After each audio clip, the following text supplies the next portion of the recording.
साथियों, welcome to my YouTube channel. कैसे हैं आप? उम्मीद करता हूं आप सभी अच्छे होंगे और आप सभी का एग्ज़ाम की तैयारी बहुत ही अच्छा चल रहा होगा। और अभी आपका शाम का 6 बज गया है और फिर से आपका मिनी टेस्ट सीरीज जो है हम आपके लिए लेकर आ गए हैं।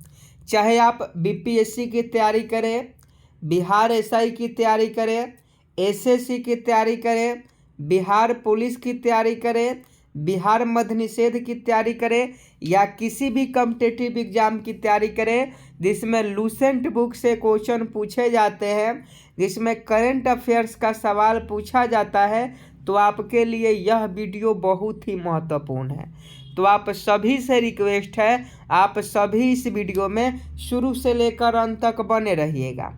देख लीजिए, सभी क्वेश्चन लूसेंट बुक से लिया गया है और हम लोग लूसेंट बुक से तैयारी कर रहे हैं और हम लोग का टारगेट है कि लूसेंट बुक को समाप्त करना है एग्ज़ाम से पहले। तो अगर आप भी लूसेंट को समाप्त करना चाहते हैं तो आप डेली शाम को 6 बजे हैं चैनल को सब्सक्राइब कर लें ताकि नोटिफिकेशन आपको मिलती रहे। आज का पहला क्वेश्चन कि भारत में प्रथम आधुनिक व्यापार संघ कौन सा था और यह कब सत्ता में आया? 1 नंबर प्रश्न का सही जवाब आप लोग बताइएगा। भारत में प्रथम आधुनिक व्यापार संघ कौन सा था और यह कब सत्ता में आया? चारों ऑप्शन आपके मोबाइल स्क्रीन पर है, जल्दी से छाप दीजिए कि 1 का सही जवाब क्या हो जाएगा। भारत में प्रथम आधुनिक व्यापार संघ कौन सा था और यह कब सत्ता में आया? तो इसका सही जवाब मद्रास श्रम संगठन 1918 हो जाएगा। अगर आप मद्रास श्रम संगठन 1918 बता रहे हैं तो आपका बिल्कुल राइट आंसर हो जाएगा मद्रास श्रम संगठन 1918। ये आपका ऑप्शन सी 1 का बिल्कुल करेक्ट आंसर हो जाएगा। नेक्स्ट प्रश्न 2 नंबर आपके मोबाइल स्क्रीन पर, इनमें से किसे कर व्यवस्था को बंदोबस्त व्यवस्था के नाम से भी जाना जाता है? आपको बताना है कि इनमें से किस कर व्यवस्था को बंदोबस्त व्यवस्था के नाम से भी जाना जाता है। 2 का सही जवाब बताएं। तो देखिए, दहसाल कर व्यवस्था को बंदोबस्त व्यवस्था के भी नाम से जाना जाता है। तो 2 का option B will be right answer हो जाएगा। नेक्स्ट प्रश्न 3 का सही जवाब बताएं कि हुमायूं के द्वारा लड़े गए 4 प्रमुख युद्ध की तिथि अनुसार सही क्रम है।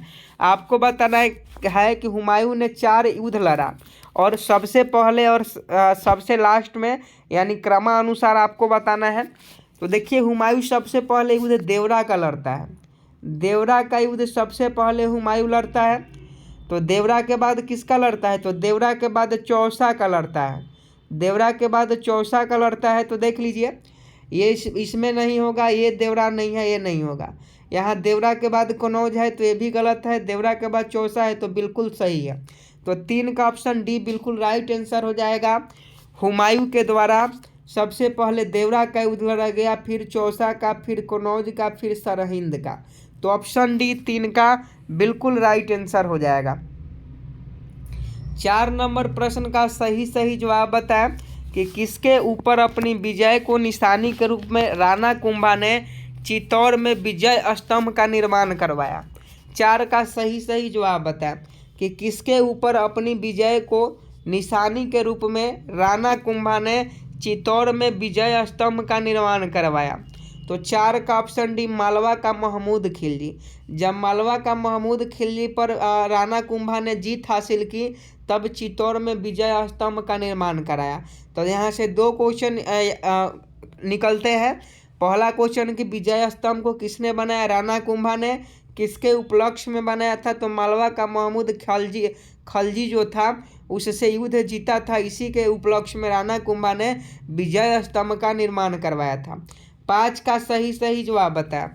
5 का कि लॉर्ड वेलेस्ली के सहायक संधि पर हस्ताक्षर करने वाला निजाम कौन सा था? 2 ही ऑप्शन आपके मोबाइल स्क्रीन पर है, छाप दीजिए कि इस प्रश्न का सही जवाब क्या हो जाएगा। लॉर्ड वेलेस्ली के सहायक संधि पर हस्ताक्षर करने वाला निजाम कौन था? तो ये आपका निजाम अली था। ये निजाम अली जो था वो हस्ताक्षर किया था सहायक संधि पर, और सहायक संधि लॉर्ड वेलेस्ली के शासनकाल में पारित किया गया और इस पर सबसे पहले हस्ताक्षर निजाम अली ने किया। तो 5 का ऑप्शन बी सही जवाब हो जाएगा। देखिए पीडीएफ लेना चाहते हैं तो टेलीग्राम पर आप जुड़ जाइएगा और वहाँ क्यूज भी होता है, तो टेलीग्राम से जुड़ जाइएगा। और जितने भी दोस्त अभी तक चैनल को सब्सक्राइब नहीं किए हैं वो चैनल को सब्सक्राइब कर बेल आइकन को भी प्रेस कर देंगे ताकि सभी क्लास का नोटिफिकेशन आप तक पहुंच जाए, क्योंकि यूट्यूब जो है वीडियो का नोटिफिकेशन आप तक नहीं पहुंचाता है, इसलिए आपसे कह रहे हैं। 6 नंबर प्रश्न का सही जवाब बताएं कि करमचंद गांधी कहाँ के दीवान थे। 6 का सही जवाब बताएं कि करमचंद गांधी कहाँ के दीवान थे। तो 6 का अगर आप ऑप्शन डी उपयुक्त सभी राज्यों के बता रहे हैं तो आपका बिल्कुल राइट आंसर हो जाएगा।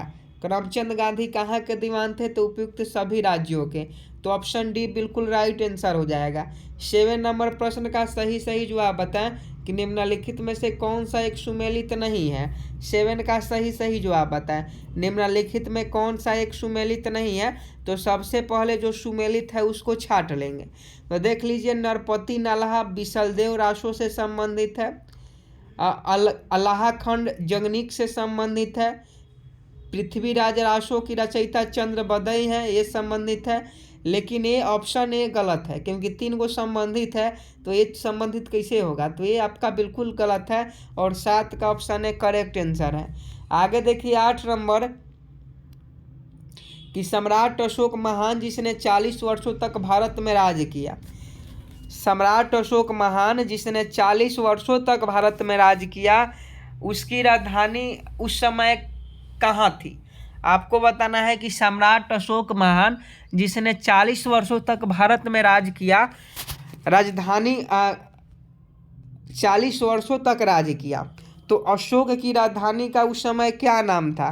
तो देखिए उस समय पाटलिपुत्र नाम था। उस समय अशोक की जो राजधानी थी उसका नाम पाटलिपुत्र था, जो आज का पटना है। तो ऑप्शन सी बिल्कुल करेक्ट आंसर हो जाएगा।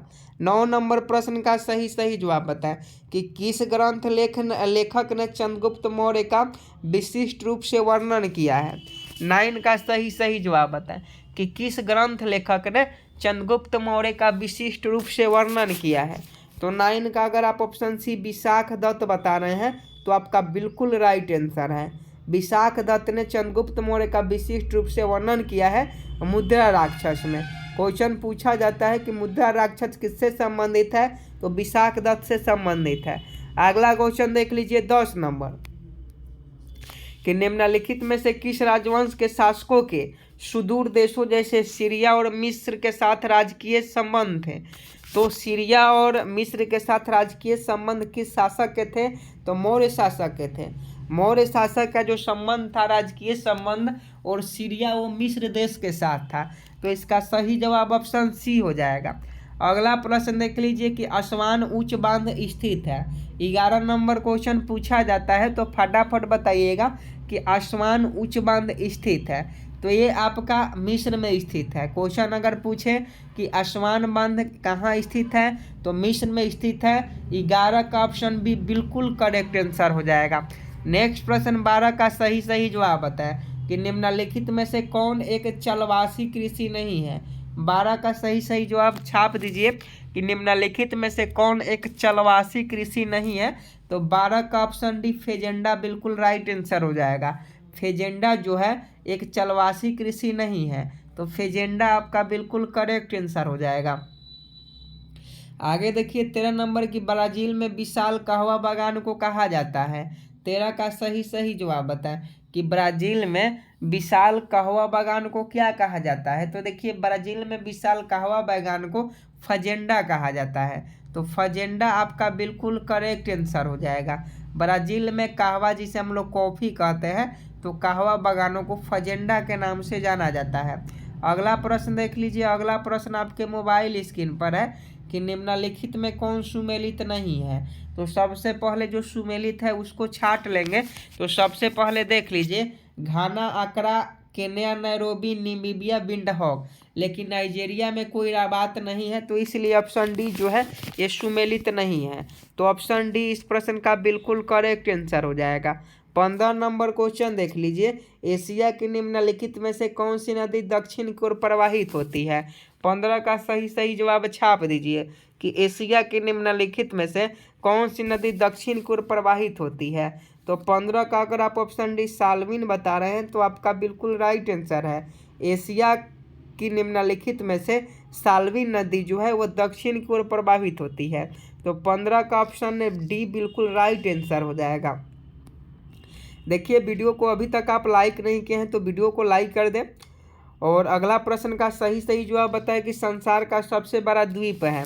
क्वेश्चन कई बार पूछा जाता है, तो फटाफट बताइए कि संसार का सबसे बड़ा द्वीप कौन सा है। तो आप सभी जानते हैं कि संसार का सबसे बड़ा जो द्वीप है वह ग्रीनलैंड द्वीप है। तो ग्रीनलैंड द्वीप आपका बिल्कुल राइट आंसर हो जाएगा। संसार का सबसे बड़ा द्वीप कौन सा है? ग्रीनलैंड द्वीप है। आगे देखिए 17 नंबर कि निम्नलिखित में कौन सा मापक टॉर्नेडो तीव्रता के मापन हेतु प्रयोग में लाया जाता है। 17 का सही सही जवाब बताएं। निम्नलिखित में कौन सा मापक टॉर्नेडो तीव्रता के मापन हेतु प्रयोग में लाया जाता है। तो 17 का ऑप्शन भी फुजीटा स्केल। फुजीटा स्केल जो है टॉर्नेडो तीव्रता के मापन हेतु उपयोग में लाया जाता है। टिहरी बांध का निर्माण किस नदी पर किया गया है। ये क्वेश्चन बिहार पुलिस 8415 में पूछा गया था, इसलिए आप लोग याद रखिएगा कि टिहरी बांध का निर्माण किया गया। तो देखिए, टिहरी बांध का निर्माण भागीरथी नदी पर किया गया। तो ऑप्शन है भागीरथी नदी आपका बिल्कुल राइट आंसर है। टिहरी बांध का निर्माण कब किया गया? तो भागीरथी नदी पर किया गया। आगे देखिए 19 नंबर कि अद्वितीय विधेयक को राष्ट्रपति कितनी बार लौटा सकता है। 19 का सही सही जवाब बताएं। अद्वितीय विधेयक को क्वेश्चन पूछा जाता है, पॉलिटी से संबंधित है कि अद्वितीय विधेयक को राष्ट्रपति कितने बार लौटा सकता है। तो 19 का ऑप्शन है एक बार हो जाएगा। अद्वितीय विधेयक को राष्ट्रपति एक बार लौटा सकता है। आगे देखिए, नियंत्रक तथा महालेखा परीक्षा के कार्यों की निगरानी कौन सी समिति करती है। 20 का सही सही जवाब बताएं कि नियंत्रक महालेखा परीक्षक के कार्यों की निगरानी कौन सी समिति करती है। तो ये समिति लोक लेखा समिति होती है। लोक लेखा समिति जो होती है वह नियंत्रक तथा महालेखा परीक्षा के कार्यों की निगरानी करती है। तो 20 का अगर आप ऑप्शन बी लोक लेखा समिति बता रहे हैं तो आपका बिल्कुल करेक्ट आंसर है। अगला प्रश्न 21 नंबर देखिए कि राज्य में आपातकाल के समय राज्य का शासन किसके हाथ में रहता है। 21 का सही सही जवाब छाप दीजिए कि राज्य में आपातकाल के समय राज्य का शासन किसके हाथों में रहता है। तो ये आपका राष्ट्रपति के हाथों में रहता है। राज्य में आपातकाल के समय राज्य का शासन राष्ट्रपति के हाथ में रहता है। आगे देखिए 22 नंबर कि भारत में पंचायती राज प्रणाली संविधान के किस अनुच्छेद के निर्देश के अंतर्गत शुरू की गई। तो ये आपको बहुत बार बताया है कि पंचायत से संबंधित कौन सा आर्टिकल है। तो पंचायत से संबंधित जो आर्टिकल है वो 40 है। तो 40 बिल्कुल सही जवाब हो जाएगा, अनुच्छेद 40। आगे देखिए, भारत में प्रच्छन्न बेरोजगारी पाई जाती है। 23 का सही सही जवाब बताएं कि भारत में प्रच्छन्न बेरोजगारी पाई जाती है। तो ये कृषि क्षेत्र में पाई जाती है। भारत में प्रच्छन्न बेरोजगारी पाई जाती है तो कृषि क्षेत्र में पाई जाती है प्रच्छन्न बेरोजगारी। तो ऑप्शन ए बिल्कुल करेक्ट आंसर हो जाएगा। अगला प्रश्न देख लीजिए कि भारत में छिपी हुई बेरोजगारी का मुख्य लक्षण मुख्यतः क्या है। ये इकोनॉमिक्स का क्वेश्चन है, पूछा जाता है बिहार पुलिस में। तो फटाफट बताइएगा कि भारत में छिपी हुई बेरोजगारी का मुख्य लक्षण मुख्यतः है। तो देखिए 24 का अगर आप ऑप्शन सी प्राथमिक क्षेत्र का बता रहे हैं तो आपका बिल्कुल राइट आंसर है। भारत में छिपी हुई बेरोजगारी का मुख्य लक्षण प्राथमिक क्षेत्र है। अगला प्रश्न का सही सही जवाब बताएं कि अगला प्रश्न का सही सही जवाब क्या हो जाएगा। चीनी उद्योग सबसे अधिक किस राज्य में विकसित हुआ है। फटाफट 25 का सही सही जवाब बताएं कि चीनी उद्योग किस राज्य में विकसित है। तो ये उत्तर प्रदेश में है, क्योंकि गन्ना की जो सर्वाधिक खेती है वह उत्तर प्रदेश में भी होती है। बिहार में भी गन्ना की खेती होती थी, लेकिन नेताओं ने, भ्रष्ट सिस्टम ने, भ्रष्ट सरकार ने सभी चीनी मिल को बंद करवा दिया, जिसके कारण से यहाँ गन्ना की खेती करना किसान छोड़ दिया, जिससे किसान को भी घाटा है और बेरोजगारी भी है। तो ये सभी जो है सोचना चाहिए। तो चीनी उद्योग सबसे अधिक किस राज्य में विकसित है? उत्तर प्रदेश में। हालांकि सरकार के खिलाफ आप बोल नहीं सकते हैं, अगर सरकार के खिलाफ आप बोलिएगा तो आपके ऊपर FIR हो जाएगा। आगे देखिए 26 नंबर की कोयले का सर्वाधिक उपयोग होता है। 26 का सही जवाब बताए। कोयले का सर्वाधिक उपयोग होता है, तो इसका सही जवाब ऊर्जा उत्पादन में होता है। कोयले का सर्वाधिक उत्पादन ऊर्जा उत्पादन में होता है। अगला प्रश्न देख लीजिए। अगला प्रश्न आपके मोबाइल स्क्रीन पर कि निम्नलिखित में किसके चयापचयी प्रक्रम से अधिकतम ऊर्जा मिलती है। निम्नलिखित में से किसके चयापचयी प्रक्रम से अधिकतम ऊर्जा मिलती है, तो 27 का ऑप्शन बी वसा। वसा के चयापचयी प्रक्रम से अधिकतम ऊर्जा शरीर को मिलती है। आगे देखिए कौन सी ग्रंथि दुग्ध निष्कासन हार्मोन ऑक्सीटोसिन का स्त्रावन करती है। 28 का सही जवाब बताए। कौन सी ग्रंथि दुग्ध निष्कासन हार्मोन ऑक्सीटोसिन का स्त्रावन करती है, तो ये ग्रंथि जो होती है पीयूष ग्रंथि है। तो पीयूष ग्रंथि आपका बिल्कुल करेक्ट आंसर हो जाएगा। आगे देखिए 29 नंबर, भारत में प्रथम जल विलवनीकरण संयंत्र कहाँ स्थित है। 29 का सही जवाब बताए कि भारत में प्रथम जल विलवनीकरण संयंत्र कहाँ स्थित है, तो ये आपका लक्षद्वीप में है। तो लक्षद्वीप आपका बिल्कुल करेक्ट आंसर हो जाएगा। आगे देखिए जीवों में अत्यधिक विविधता का कारण क्या होता है, तो इसका सही जवाब बताएं कि जीवों में अत्यधिक विविधता का कारण क्या होता है, तो ये आपका उत्परिवर्तन होता है। जीवों में अत्यधिक विविधता का कारण उत्परिवर्तन होता है, तो उत्परिवर्तन आपका बिल्कुल करेक्ट आंसर हो जाएगा। आगे देखिए 31 नंबर के हमारे शरीर के किस अंग में लिम्फोसाइट्स बनते हैं। 31 का सही जवाब बताएं। हमारे शरीर के किस अंग में लिम्फोसाइट बनते हैं, तो ये हमारे शरीर के टॉन्सिल में, हमारे शरीर के टॉन्सिल में लिम्फोसाइट का निर्माण होता है। रक्तअल्पता किसकी कमी के कारण होता है, रक्तअल्पता किसके कमी के कारण होता है, तो ये जो होता है आयरन की कमी से होता है। तो ऑप्शन सी बिल्कुल राइट आंसर हो जाएगा। आगे देखिए निम्न में से कौन आहार श्रृंखला का निर्माण करता है। 33 का सही जवाब बताए।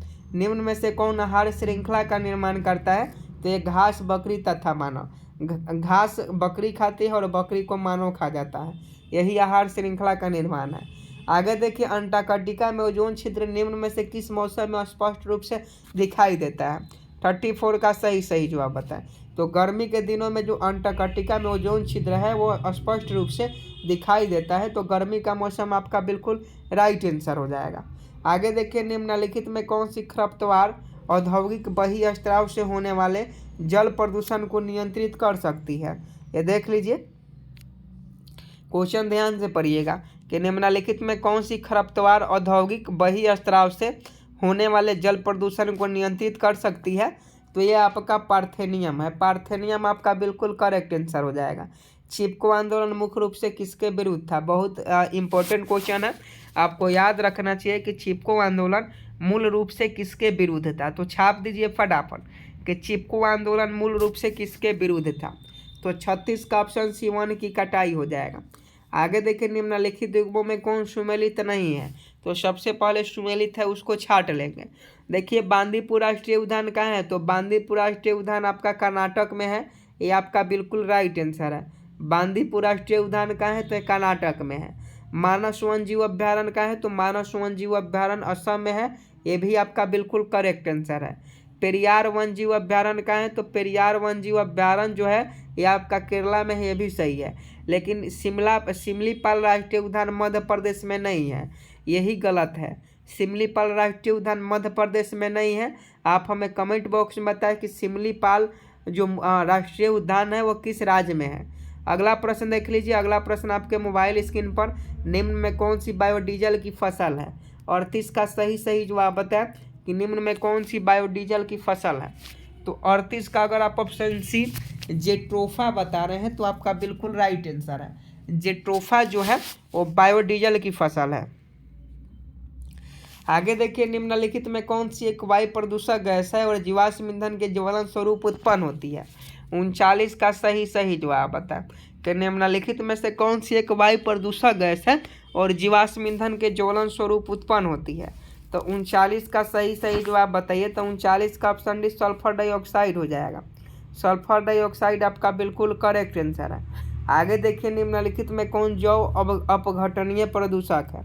40 का सही जवाब बताएं। निम्नलिखित में से कौन जैव अपघटनीय प्रदूषक है। तो 40 का जो सही जवाब हो जाएगा ऑप्शन है सीवेज हो जाएगा। सीवेज जो है जो अपघटनीय प्रदूषक है, तो सीवेज आपका बिल्कुल राइट आंसर हो जाएगा। 41 नंबर प्रश्न का सही जवाब बताएं। निम्न में से किस राज्य केंद्र शासित प्रदेश ने भूकंप से निपटने के लिए जागरूकता कार्यक्रम प्रारंभ किया है? तो 41 का ऑप्शन डी दिल्ली हो जाएगा। दिल्ली जो है वह भूकंप से निपटने के लिए जागरूकता कार्यक्रम प्रारंभ किया है। दिल्ली में कुछ दिन पहले भूकंप के झटके भी महसूस हुए थे। आगे देखिए 42 नंबर की कोना कोना उम्मीद अभियान किस बैंक ने प्रारंभ किया है? तो कोना कोना उम्मीद अभियान जो है ये आपका कोटक महिंद्रा बैंक जो है वो प्रारंभ किया है। आगे देखें किस बैंक ने ग्राहक सेवाओं का विस्तार हेतु iLead 2.0 सिस्टम लॉन्च किया है? तो ये करने वाला जो बैंक है देख लीजिए, ये करने वाला बैंक केनरा बैंक है, 2.0 सिस्टम। आगे देखिए रॉ के प्रमुख अनिल धमसाना को कितने समय के लिए राष्ट्रीय तकनीक अनुसंधान संगठन का अध्यक्ष बनाया गया है? तो रॉ के जो पूर्व प्रमुख अनिल धमसाना है उनको राष्ट्रीय तकनीकी अनुसंधान संगठन का अध्यक्ष बनाया गया है। ये कितने वर्षों के लिए बनाया गया है? तो 2 वर्षों के लिए बनाया गया है। आगे देखिए राष्ट्रीय रक्षा विश्वविद्यालय की स्थापना कहाँ की जाएगी? तो ये आपका गांधीनगर में की जाएगी। बृहदेश्वर मंदिर कहाँ स्थित है? बृहदेश्वर का मंदिर कहाँ स्थित है? आप सभी जानते हैं तमिलनाडु में। तमिलनाडु में बृहदेश्वर का मंदिर स्थित है। आगे देखिए ढाका में 1971 में किस पाकिस्तानी जनरल ने भारतीय सेना के सामने आत्मसमर्पण किया था? ढाका में 1971 में किस पाकिस्तानी गवर्नर जनरल ने भारतीय सेना के सामने आत्मसमर्पण किया था? तो जनरल नियाजी था। आगे देखिए पृथ्वी से चंद्रमा का कितना प्रतिशत भाग दिखाई पड़ता है? तो ये आपका जो होता है 57%। 57% भाग पृथ्वी से चंद्रमा का दिखाई देता है। अगला प्रश्न देख लीजिए। अगला प्रश्न ऑरेंज बुक किस देश का सरकारी दस्तावेज है? ये क्वेश्चन बहुत बार करवाया है, तो 49 का ऑप्शन में नीदरलैंड हो जाएगा। आज का लास्ट प्रश्न है और सभी के लिए होमवर्क का क्वेश्चन है। देखते हैं कितने लोग इस प्रश्न का सही जवाब होमवर्क में करके आते हैं। क्वेश्चन है कि निम्न में से किस देश का राष्ट्रीय खेल फुटबॉल नहीं है? ये होमवर्क का क्वेश्चन है और अभी तक लूसेंट के हम लोगों ने 50 क्वेश्चन किया, तो उम्मीद है आप सभी क्वेश्चन का सही जवाब दिए होंगे। और देखिए डेली शाम को 6 बजे आइए। डेली शाम को 6 बजे बिहार दरोगा बिहार पुलिस के लिए लूसेंट बुक से क्लास होता है और इसका PDF टेलीग्राम पर आपको मिल जाएगा, तो इसके लिए आप चिंतित ना हो। और देखिए यूट्यूब आपके पास नोटिफिकेशन नहीं भेजता है, तो चैनल को सब्सक्राइब कर बेल आइकन को प्रेस कर ले, वीडियो को शेयर भी करें। हमारा यह छोटा सा प्रयास आपको कैसा लगा आप ज़रूर बताएं। जय हिंद जय भारत।